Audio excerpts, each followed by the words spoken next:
3D spausdinimas aeronautikos rinkoje. Turbūt žinot, kad palydovų dalis, dronų dalis dažnais atvejais gamina 3D spausdintuvais, ar ne? Turbūt ko nežinot, kad tai labai ypatingi spausdintuvai, kainuojantis labai daug, gebantis spausdinti superpolimerus. Šiuo metu šie spausdintuvai yra velniškai brangus, labai lėti, nepatikimi, tam, kad priverstų jos veikti, kad gamintas dalis reikia labai didžiulio. Lietuvoje tiesiog yra mažėjantis finansinio raštingumo žinių lygis. O visam pasaulyje net 1 iš 5 paauglių nesugeba pasiekti net minimalaus finansinio raštingumo žinių lygio.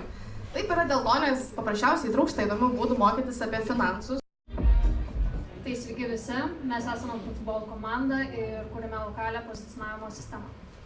Tai kodėl mes kūrėme šią sistemą? Tai šiuo metu GPS netikslumas yra vis didėjanti problema, kadangi autonominė technika naudoja būtent šį signalą, kad galėtų veikti tiksliai ir patikimai. Tačiau šiam signalui sutrikus, autonominė technika nebežino, kurioje vietoje yra ir kartais atsiranda netgi markiuose.